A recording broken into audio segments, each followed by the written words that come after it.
উৎসর্গ করবেন? তারকেশ্বরের মানুষকে, বাংলার মানুষকে এবং তারকনাথ দেবাদিদেব মহাদেব। এই জয় সন্তুবানের জয় নয়। আমি প্রথম দিন এসে আমি বলেছিলাম যে আমি প্রার্থী নই, পদ্মফুল প্রার্থী। প্রতিটা বুথের কর্মীরা প্রার্থী।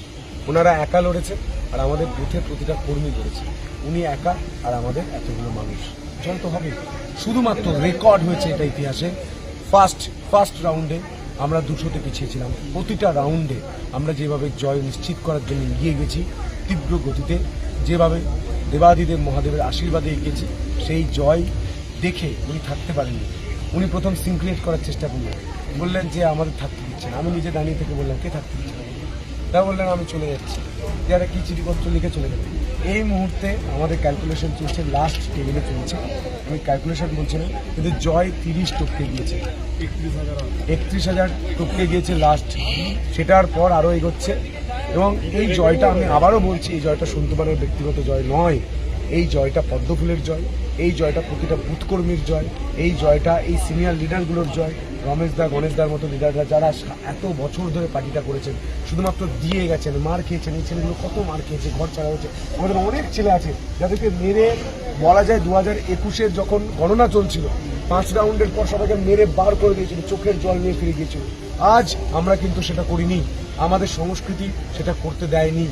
আমাদের সংস্কৃতি বলে যে প্রত্যেকে মিলে আমরা বাংলাকে এগিয়ে নিয়ে যাব। যে সংস্কৃতি তৃণমূল তৈরি করেছিল, সেই সংস্কৃতি যাতে এই বাংলা থেকে মুক্ত হয়, তার জন্য আমরা কিন্তু সংযম দেখিয়েছি, আমরা ধৈর্য দেখিয়েছি। আমরা জিতেছি 3 নম্বর রাউন্ড থেকে আমরা বেঁচে গেছি, আমরা জিতে গেছি। কিন্তু আমরা কারোর কোনো অশান্তিতে যাইনি। প্রত্যেকে আমরা ধৈর্য ধরে গণনা করেছি। শেষ দুটো ভিভিপ্যাট গণনা হচ্ছে, তাই আমি সংখ্যাটা এক্স্যাক্ট বললাম না। আমি জানি ভিভিপ্যাটটা চলছে, তারপর ওই সংখ্যাটা জুটবে, কিন্তু এক্স্যাক্ট আমি বলছি না। কিন্তু সংখ্যা প্রায় 34 ছুঁই। আপনারা জানেন যে লোকসভা ভোটে যেভাবে 11,000-এর কাছাকাছি আমাদের কিছু কম ছিল, সেটা মেকআপ করে 11,000 কম ছিল, সেটা মেকআপ করে আমরা প্রায় 35,000। মানে মানুষ আমাদের আশীর্বাদ করেছেন।